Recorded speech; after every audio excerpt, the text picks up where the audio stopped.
Welcome Welcome to to Shade Shade in the in the City. City. I'm your girl Treese. It's Nels. And today, y'all, we are jumping into Married at First Sight, season 16. We are now on episode 18. What's our safe word? So, if you have not already, please make sure that you hit that like button. And that subscribe button. And y'all, let's just jump into it because I got some things to say. Not a lot to say, but things I do want to talk about, we're going to talk about it. So let's get into it. And let's.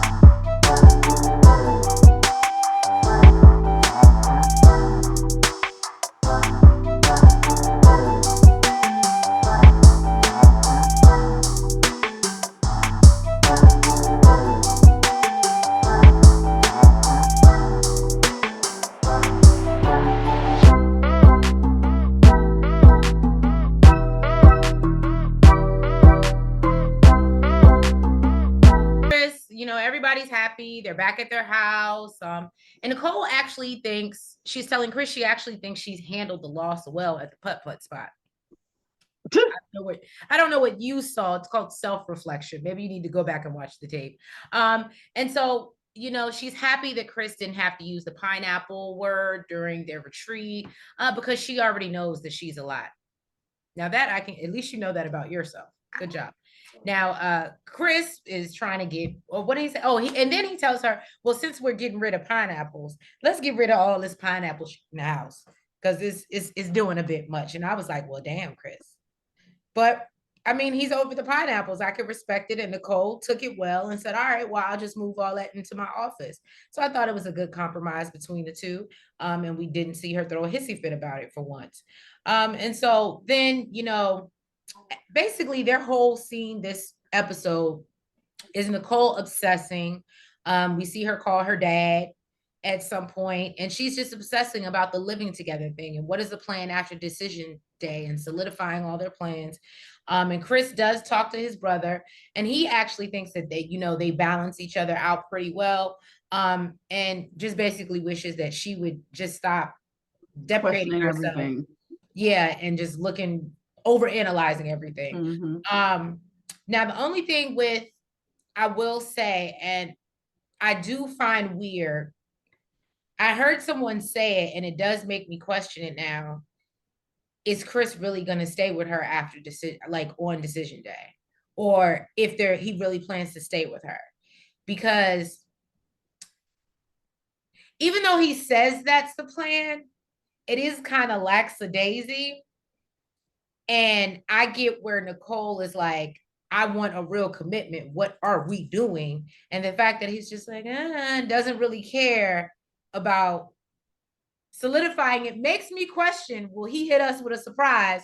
Or if in 6 months from now, we're going to get the divorce announcement. And he's like, well, that's why I kept my spot in the first place. That's just my thoughts. Drop down in the comment, Shade Squad. Let me know what you think. But, I have my ear to the YouTube streets, and a couple people feel like, yeah, he's planning his getaway. Wow. Makes sense to me. Oh, damn. Jasmine Arris, they get back. And he thanks her for making his, experience of the retreat lit. I don't know why he thought Jasmine was lit. Maybe it was the questions. Maybe it was the toxic question, the pageant, or maybe, you know what? Who knows? Okay. But, he says that he left, Arris, and he came back a whole pageant king. Okay. So he told her that he appreciates the fact that, she's really working on the things that they discuss. He just wants her to continue to do that, continue to be more open. He wants him to continue to be, to create this safe space. I'm getting tired of hearing this. Every time they talk about what they want to work on, it's the same. Oh, I know. Me too. That's why I was like, oh, that's repetitive. It's like literally before they say it, we know what they're going to say because absolutely, they say it all the time. And don't forget, she wants to continue working on their intimacy. We can't forget about that either. That can never be. One of the problems I think they are having is the fact that they both want each other to initiate. They both want to feel wanted. Is it just me, but does it seem like You know how somebody can be socially awkward? They give me sexually awkward. Like they don't know what to do. Like I They just, just give and me me awkward personally, I with would not get everything. turned on if I feel like telling you what to do comes after you've done it a couple times or been with each other for a while. And then you're like, well, this is what I really like. But upon initiation, I feel like a guy should kind of just kind of know or try to figure it out. Mm-hmm. Versus, Mm-hmm. I don't know. And it looks like he's waiting, but To me, they're we both also waiting. learned he's into some pretty yeah. So They're I ain't both hating nobody's kinks, they're but both waiting. He's like, every now and then, you can initiate something. She was like, well, I want to feel wanted too. Like they both are just waiting for somebody to make the move. Then it's super awkward that they even have to discuss like that they're going to continue to give each other hugs and greet each other. Like, because the longer they go without it, the more awkward it gets. Because it's not it's just already awkward. awkward.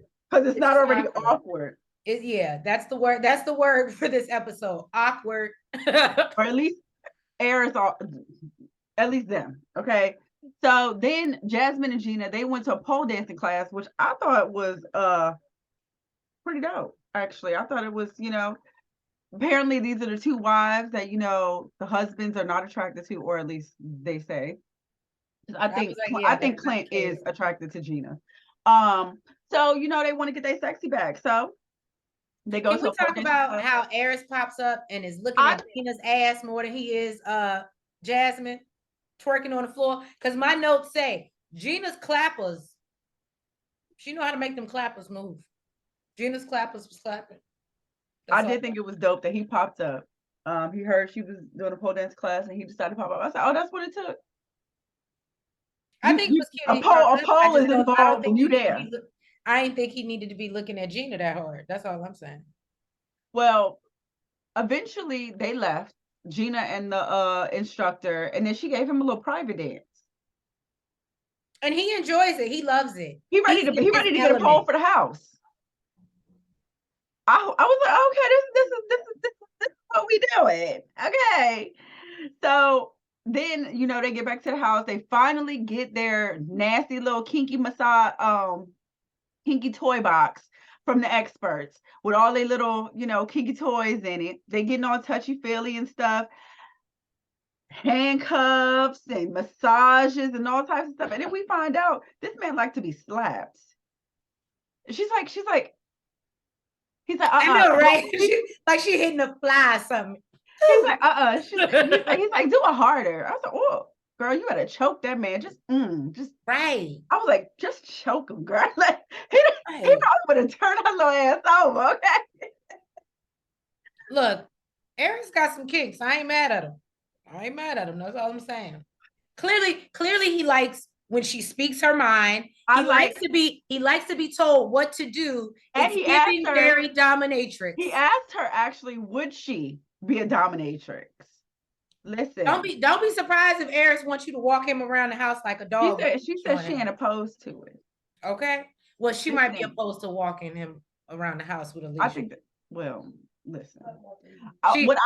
She's still a preacher's kid, okay? She's still a PK kid. Okay? What I like is the fact that he's not afraid to say what he likes. I do like that.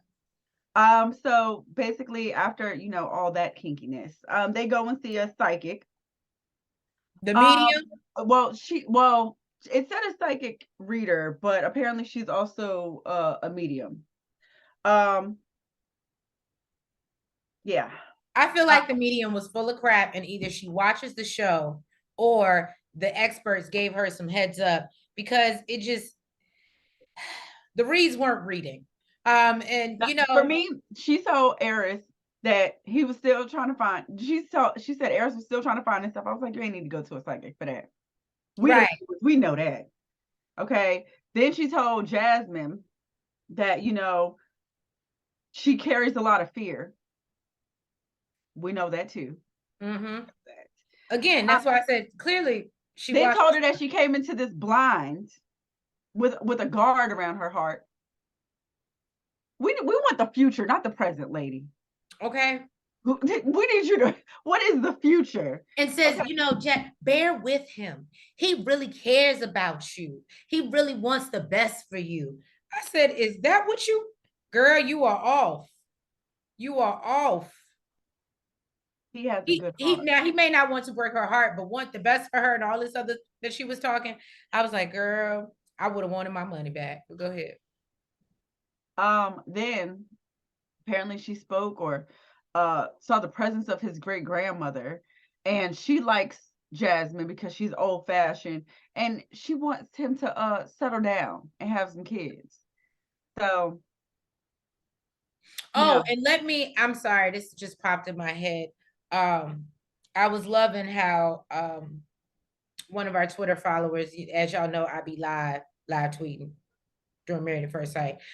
So you know, catch me next week, next Wednesday. But I forgot to mention how he said something about her eagle talons. her what? Her eagle talons. And I was a little confused. Jasmine. And I was a little confused. And he was like, look at Arris rubbing on them eagle talons. And I was like, what are you talking about? And then he was like, her feet, her toes. Did you look at her toes? I said, no. This is what somebody on Twitter said. At Gary Scott 1500, shout out to you. But yes, he was talking. He also calls Arris Nipsey No Hustle, and but yeah, but yeah, he was like, oh, not him rubbing on them eagle talons, and I said, damn. And then when I went back and watched it the second time, I was like, oh, them toes is, yeah. Maybe that, you know, I was thinking maybe she wouldn't have been as comfortable, and maybe that's why he blindfolded her while he did it. Mm. And this is no shame. I mean, people say I got pretty feet, but I'm not a feet person. I really don't like my feet. So it's really no shade to Jasmine because I would never want my feet to be on camera for other people to judge. That's just me. I have no problem. Yeah, I know you have sexy feet. Get out my face. Woo. So let me tell y'all, I'm just proud. Twitterverse, shout out. When I tell y'all I got 100 something likes on this tweet last night, I was proud of myself. Because Gina, well, I'll get there. Anyway, so Clint actually thinks things are going better between him and Gina. However, he knows it can't beat the bond that he has with Hank. Mm-mm. And him and Hank are like this. They Okay. went on a whole Starbucks date. I They didn't even know did. Starbucks It's saw had a pup cup. my daughter works at Starbucks. I didn't know Starbucks sells a pup cup. That was really cute. And That's what she said. She said, thank you. even if I had a dog, I don't know if I would pay for What's it. in it? Oh, it's just a cup of whipped cream. Yeah, it's just I think I heard him say that actually. yeah, but I don't know if I would pay for it. But you know, Starbucks will probably charge you $5 for that cup of whipped cream. Probably. Yeah. No, but you can go get your own whole can. Right. They're super, super cute. Now let me tell you something. They smile in your face. Backstabbers. Whole time want to take your face. Right. We see Max ass, okay?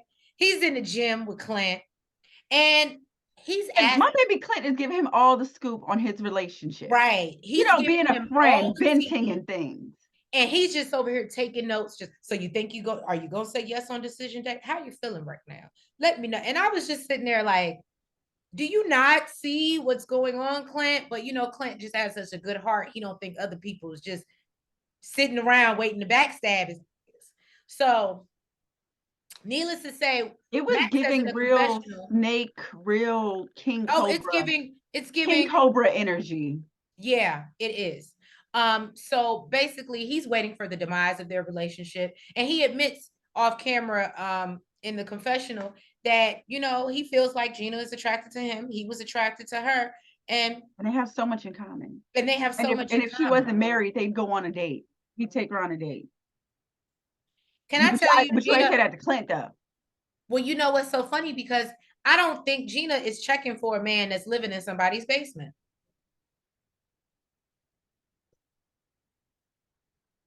Just my thoughts. At least Clint lives in the same building, so at least you know he can afford what you can afford.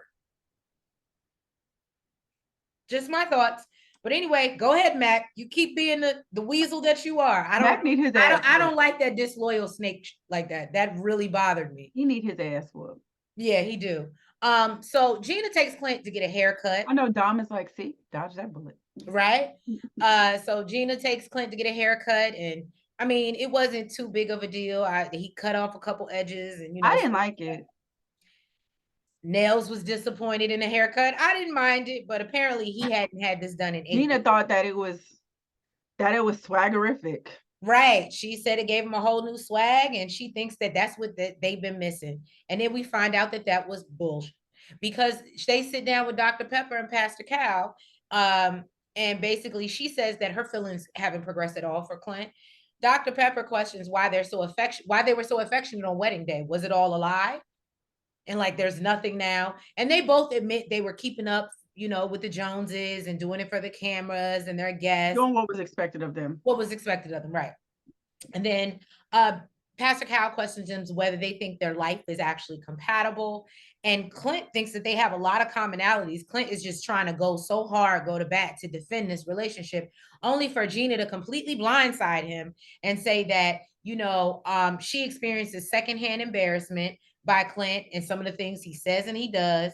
And basically says she never felt like a wife in this whole process or felt like he was actively pursuing. And then says that, him cooking for her, she doesn't really feel it's for her. It's just because Clint wants to cook. And I'm not going to lie, that was the one time I could identify with her because I was like, I have a man that likes to cook. And sometimes it's just what he made. It ain't necessarily because he's doing it for me. He just making sure I eat. But anyway, she just feels like he hasn't really done anything with any intentionality.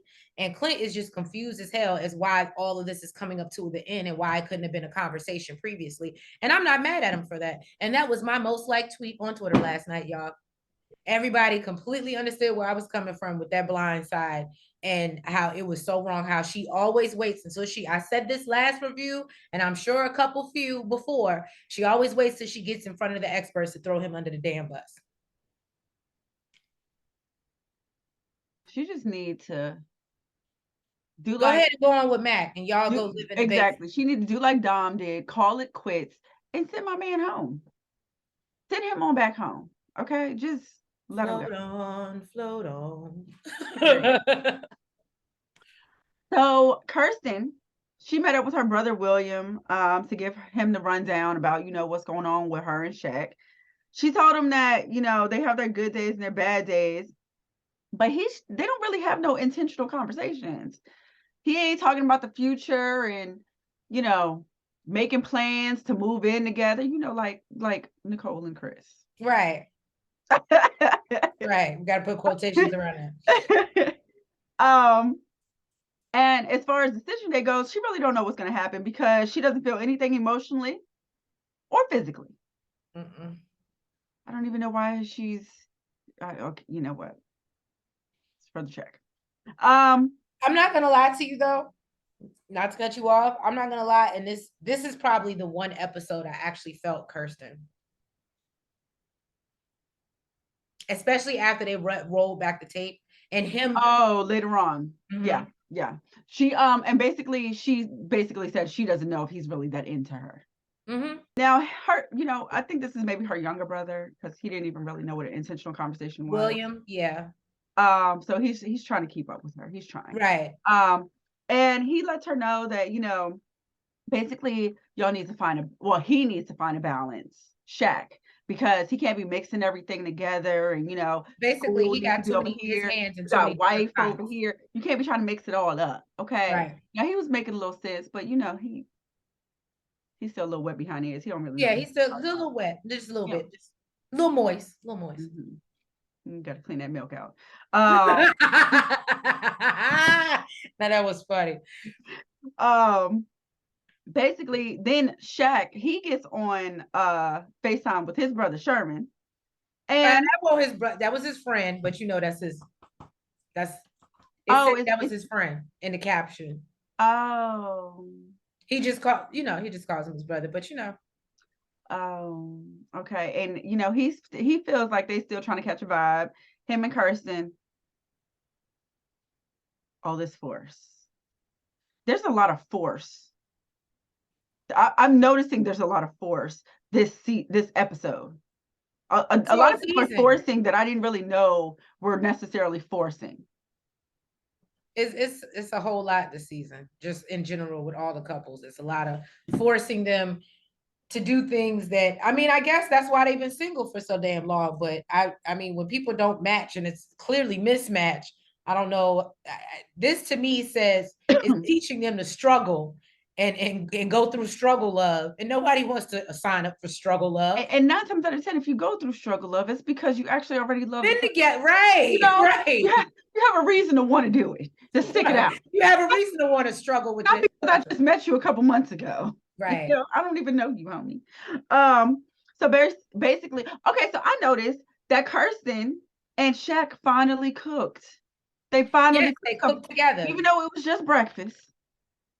They cooked. They done been around my baby too long.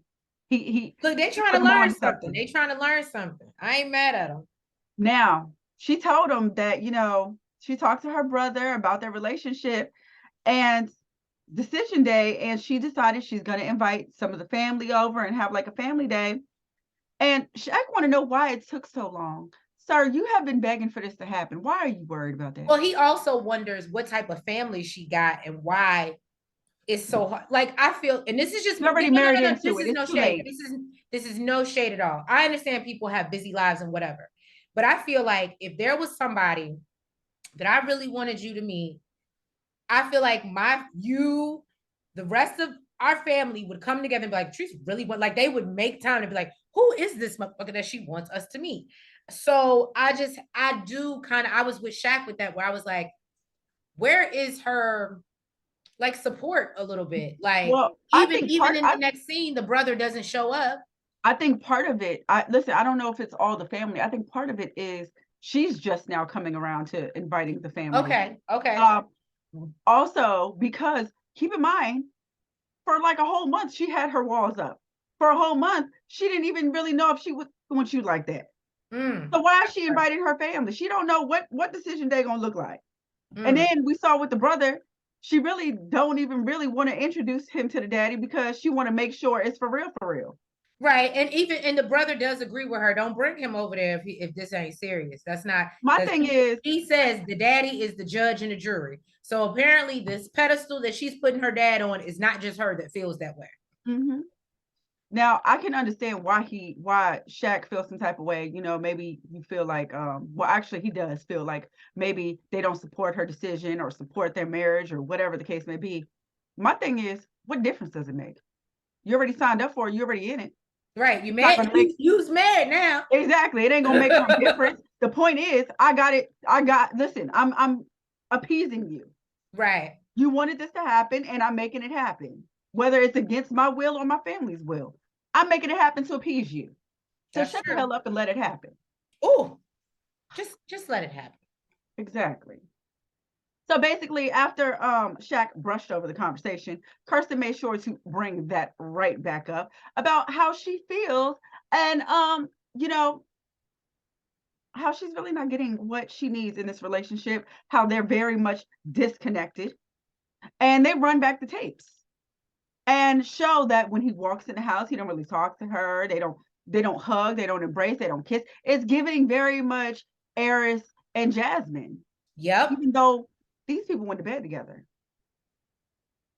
It sounds like. And I don't know if you noticed, and maybe it might be giving Kirsten too much grace, but I don't know if you noticed, there was one time where it looks like he came in super late and she actually seems like she slept on the couch waiting for him to come home. Either she fell asleep or she was waiting up.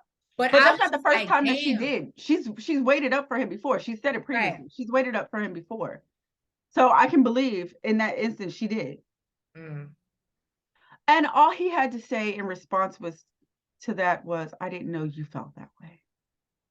Well, he did say he was gonna, now that he knows that she communicated, and I can appreciate that he acknowledged that, because then as you see when they sit down with the mom, he admits that he was so busy trying to tear her walls down at first. And I think I said this in in the first couple reviews, and I said he's gonna start to resent her. This whole time he's trying to pull at her, get to know more about her, break down her walls.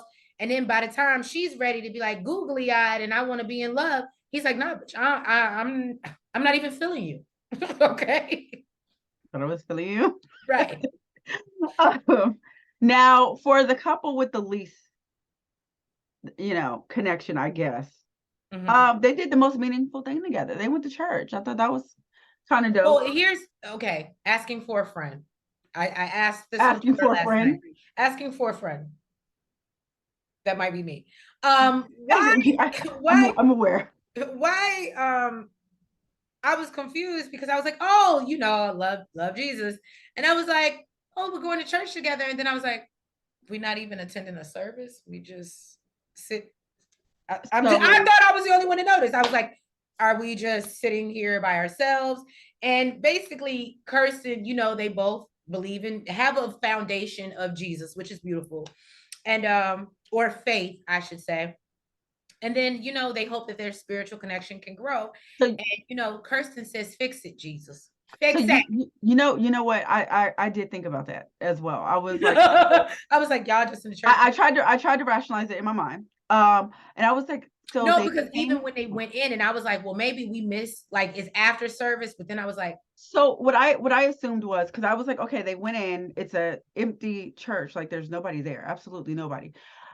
So what I assumed was maybe they had to get permission or something, like if they would have, maybe they wanted to show the scene and wanted to show that they do plan to go to church together, but they couldn't do it with people there because they would have had to get permission or whatever. Okay. Look at Nails and her production hat on. Go ahead. It's the only thing that made sense to me because I'm like, why is the church empty? But I guess they wanted to make it clear that we do want to go to church together. This is part of our marriage. Look at you uncovering stuff. No. Okay. But I ain't. Look, you getting good. What we 3-4 seasons in now? You see all the secrets. Look, you know about the NDAs and listen. I got somebody behind the scenes that be okay. doing this stuff. Not for this show. I'm just saying. I'm saying in production. Okay, in the production world. Okay. Anyway, so as far as the family get together, only the mama showed up. Only the mama show up. And they sat down, they get into the relationship. And Shaq does think that's weird as hell that only the mom showed up. Yeah. Shaq is wondering if, he used the bricks to take down her walls and build up his. That's exactly what Treese was saying earlier. Basically, every little brick that he was taking off of her wall was building up his wall because he ain't with it no more. Because he became resentful. And Kirsten basically says, like, all she's asking for is for him to walk through the door. He don't got this RBF look on his face. Like he's actually excited and happy, happy to see me, happy to be home. And I can get that. I can understand. Like, I mean, every day is not going to be, Well, no, honestly, rainbows, but any other time, I would have probably been like, oh, she's tripping. She wants too much. But after they showed that footage, I was like, yeah, no, because I wouldn't have believed her. Mm-hmm. If they had not showed that camera footage, I would not have believed Kirsten 1 second. I'm not even going to sit here and bullshit you. Yeah, I wouldn't have believed her. But we clearly see it, that it's happening. And I was like, well, damn, she's telling the truth. Yeah, she's right. Now, her mom offers up some advice and tells them to let the expectations go. Mm-hmm. If you get caught up in that, you miss out on living. And take down the walls and pull the shades up and enjoy each other. I said, all right, Mom. It didn't work out for you, but you was married a minute. Right. Okay. Go ahead, Mom. Good advice. Mm-hmm. And you had a whole man that bought you a house. You know what? So, thank you guys. Yes, thank you for tuning in to another review. Hopefully you like the way we're doing things now, covering it, getting to the meat and potatoes and moving on. We're not getting into every word or again. That's why we're supposed to be doing them. So you'll actually go watch the show if you haven't already. And actually, guess what? This is helping us get them out like timelier. A lot faster, right? But drop down in the comments. Let us know your thoughts on all of these couples, what you think is about to happen. As you know, I personally want Clint to go fight Matt, but Gina ain't even worth that for real. But it's just the disloyalty and disrespect for me and the smiling in my face. It makes me feel like, but I'm not gonna lie, it makes me feel like Mac is being super friendly to Clint because of that. Because remember when he was a part of the group, he wasn't super friendly with Clint like that. Now that he's out of the group, right? It's like he wants more information, more intel. So he's getting close by befriending him. And I even said it. I think we don't know, or maybe we'll find out next episode when Mac actually slid in her DMs. But it gives me the thought that this is why she's also now all of a sudden all of these things that she hasn't said because somebody else is pursuing her. So it's a lot easier to say, I'm good with you. I don't need you. But again, if you like basements instead of apartments, and I'm sure it's nice in a luxury building somewhere in Nashville, but if you want the basement or want Mac to come live with you like he was trying to do with Dom, then do you, boo-boo. I can promise you he ain't gonna love on Hank like Clint is, Heifer. Okay. So I think that's what's really gonna break Clint's heart. Right. Hank. Separate ways. It's gonna be Hank. He's gonna be like, can I still visit the dog though? We in the same building. Can I still visit the dog? I might have to dog nap if I was him.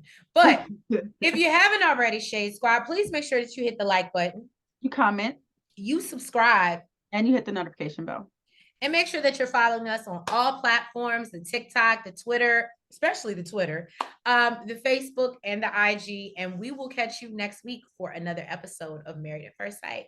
And hopefully we're 5 days now. Hopefully we'll be the day before decision day. If not decision, well, we know it's not going to be decision day, but can it at least be the day before? Stop. Let's not carry it out another 6 episodes, please. All right, guys. You have a good night. We'll catch you next week. Bye-bye.